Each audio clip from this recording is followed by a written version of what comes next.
Welcome to A Better You podcast. Let's start today to develop a better you.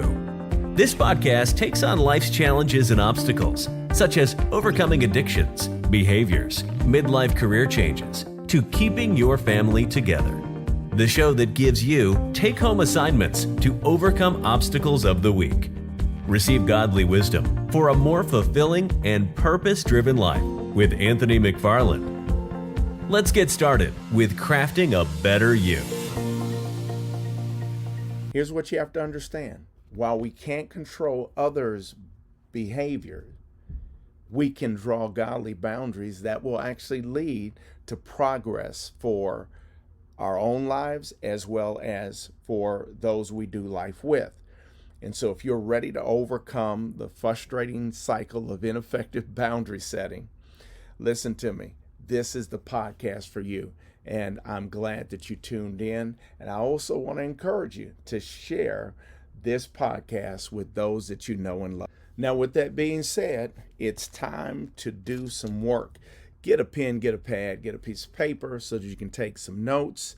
Hey, grab a cup of juice, coffee, whatever you need to make this an enjoyable experience. Now, let's talk about boundaries. The first thing that you have to understand is that boundaries are rooted in clear communication.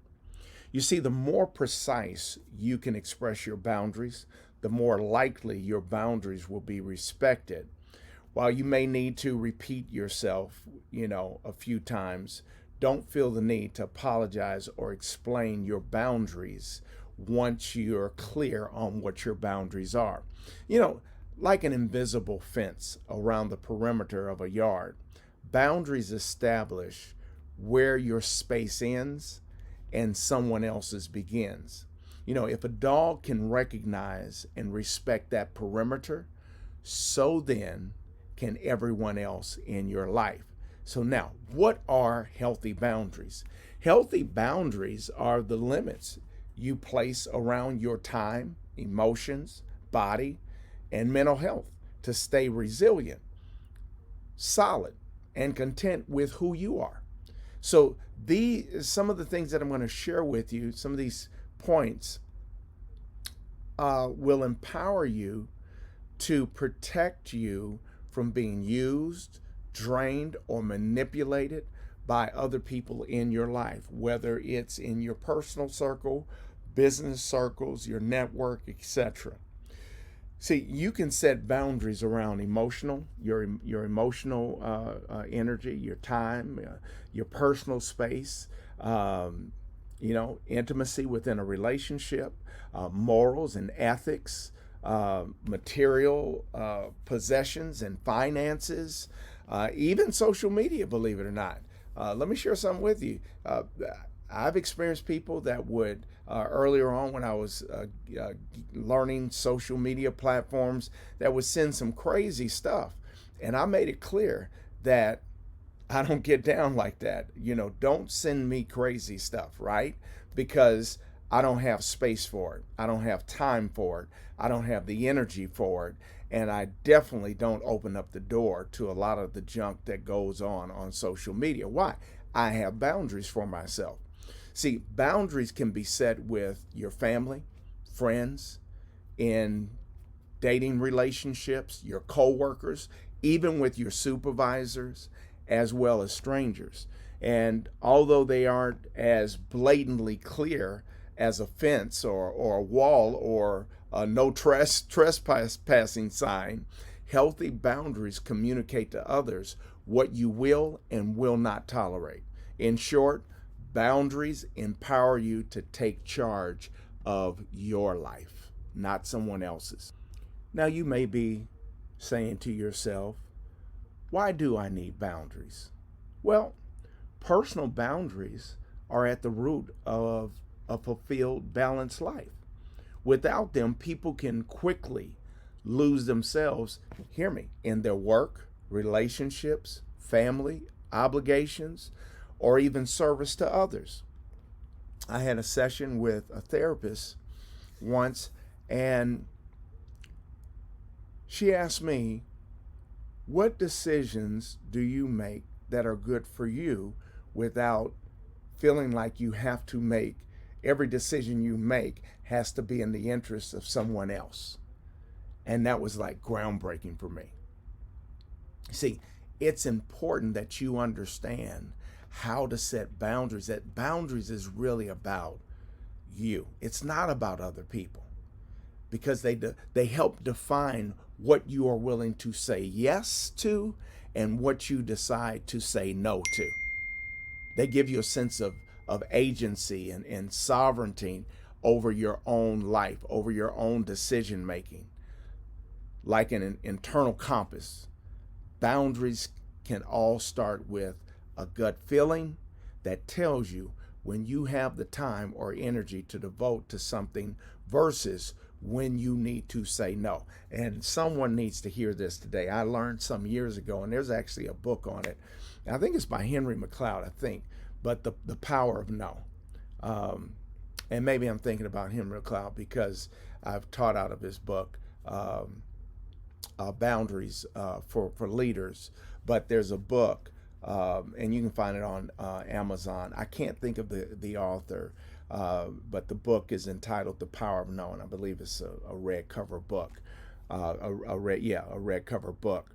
But here's the point: good boundaries free you to live life on your terms and not on other people's terms. Now, of course, if you're married and you have a family, then you have to come together and again work out boundaries, work things out together.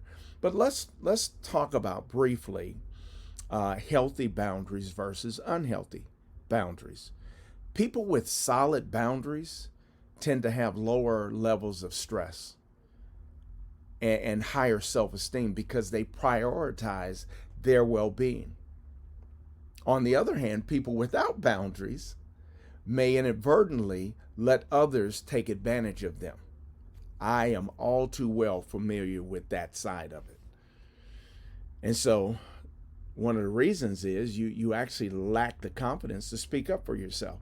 You lack the confidence to stick to the things that work for you, and be honest with yourself about things that don't work for you or that you don't want to do or participate in or open yourself up to. Why? Because it all ties into having a sense of purpose and identity. There's a counselor by the name of Dr. Nelson that stated, in work or in our personal relationships, poor boundaries lead to resentment, anger, and burnout. I thought that was just powerful when she wrote that. In work or in our personal relationship, poor boundaries lead to resentment, anger, and burnout. I've been there as well. Am I a counselor? Yes. Am I a coach? Yes. But I've experienced these things myself, and that's why I can talk about it. People without boundaries can be easily persuaded into things they don't want to do because they may be acting out of a guilt or obligation rather than self-love. So let me give you an example. Signs of healthy boundaries. You protect yourself from getting taken advantage of. You own your time. High self-esteem and self-respect. You prioritize time for yourself. How many of us are guilty of not prioritizing time for ourselves? Or saying yes when we mean no. You only take on responsibilities you can handle. You don't overcommit yourself. And then here's the big one, and I just touched on it. Authentically say no if you don't have the energy, time, or capacity to do something. I just had someone that I love dearly, and I know they love me.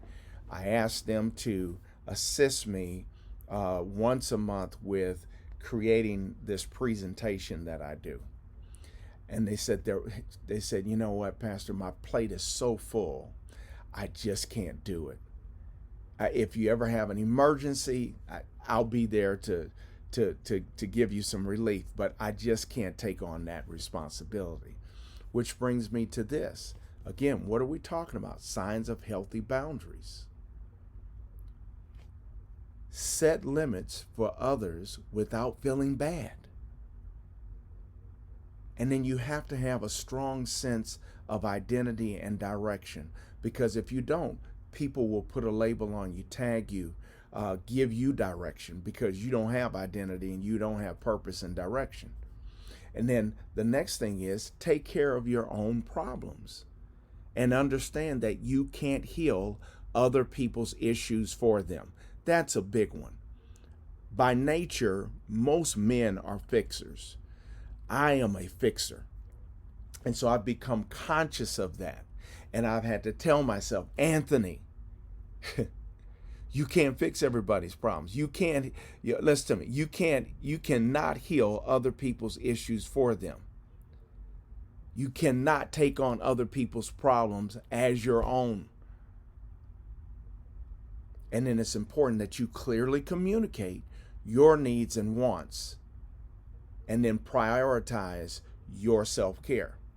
Most of us in relationships, friendships, associations, marriages, dating, we don't clearly communicate our needs and our wants from that relationship or from that partnership, whatever it is, because we don't know how to prioritize our own self-care. Let me share something with you. A lot of people's lives can matter. But I'm going to tell you, you know the number one person's life that should matter to you? Yours. Your life should matter to you. Suppose you're tired of living your life for other people, or find yourself exhausted by all of the commitments you've made to others. In that case, it's time to set some boundaries and reclaim the power of your time, your energy, and your mental well-being.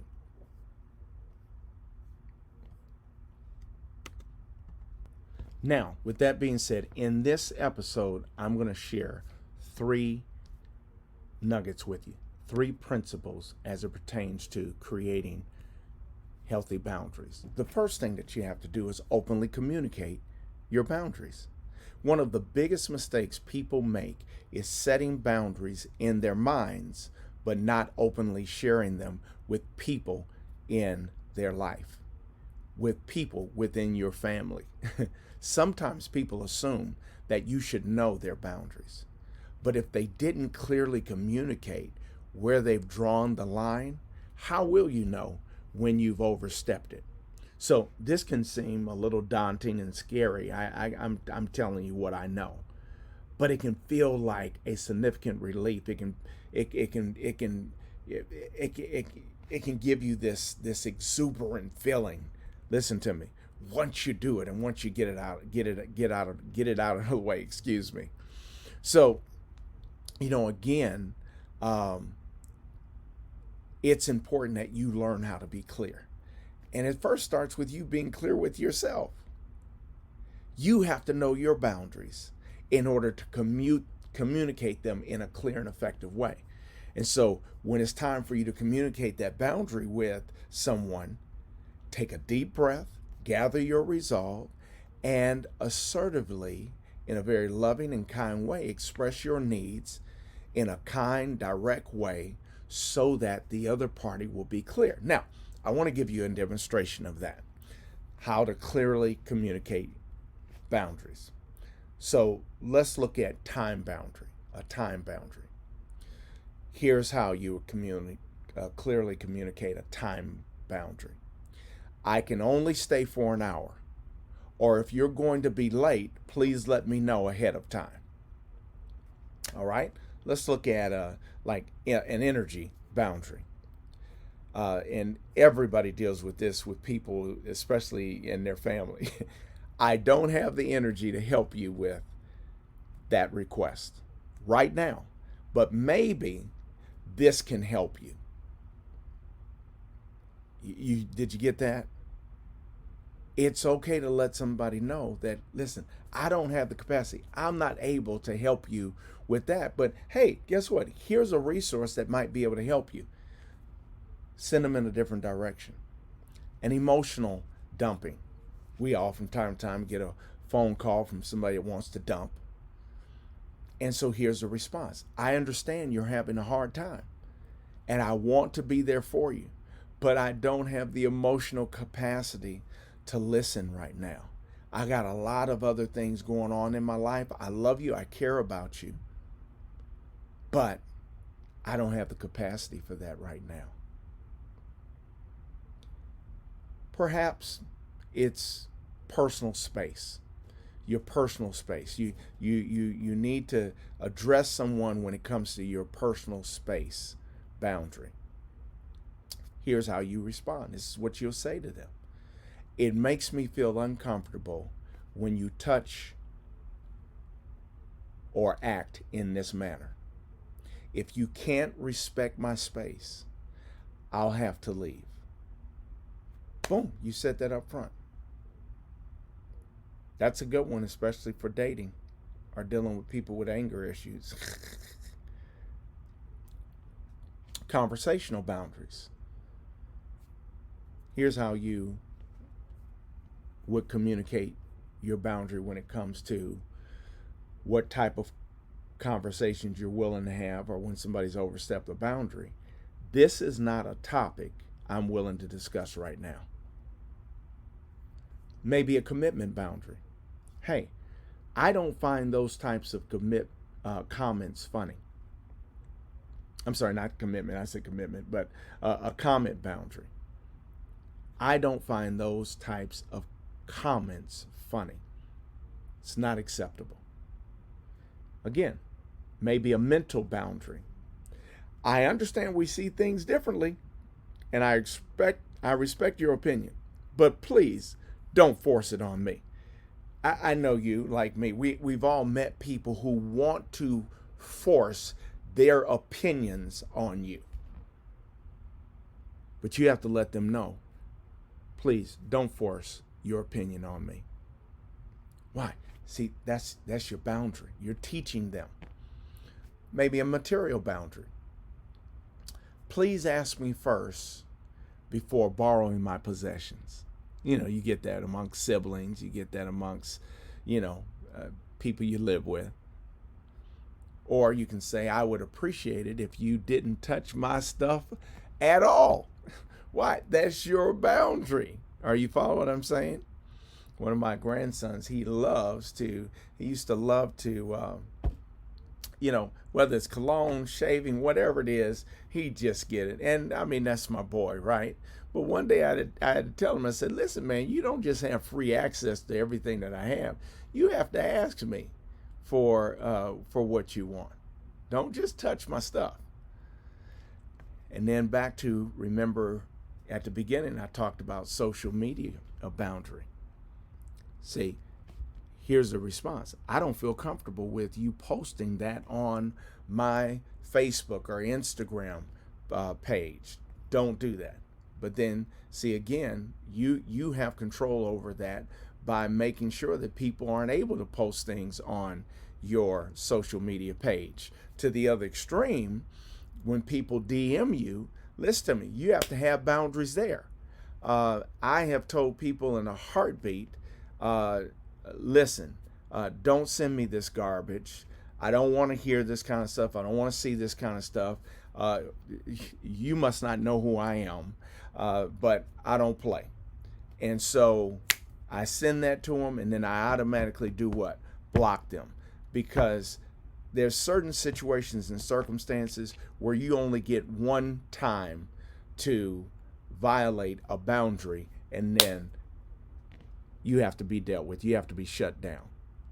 So with that being said, fortunately, once someone is aware of your boundaries, most people will respect them and apologize if they accidentally cross the line. So without clear communication, the lines become blurred. So you can quickly find yourself crossing into the more dangerous territory of getting burned out, taken advantage of, or even neglecting your own needs because, again, you have not set clear boundaries. The more precise and direct you can communicate your boundaries, the easier it will be to uphold them. Boundaries are like the rules of a relationship. When they're displayed for all parties involved, it's much easier to respect them.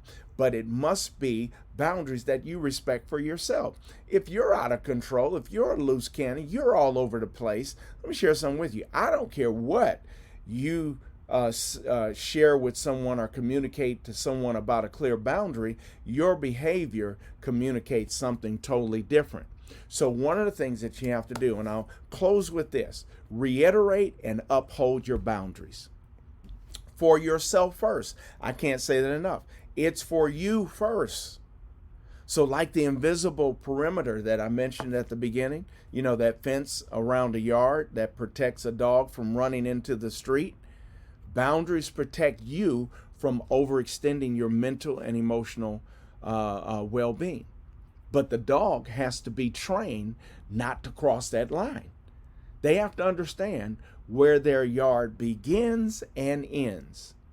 So it takes time, repetition, and patience so that these things can be set in place and reinforced. And so the same is true of human boundaries. Not everyone will understand or respect your boundaries the first time. It's essential to stand firm in your decision while kindly reminding them of your needs when it's necessary. See, one of the things that I've learned, and I've had German Shepherds, Doberman Pinschers, Mastiffs, and now we have a little poodle named Ziggy.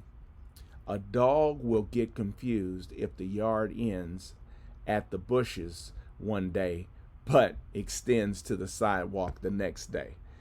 See, if someone doesn't initially respect your boundaries, remind them, but stay consistent with your original decision.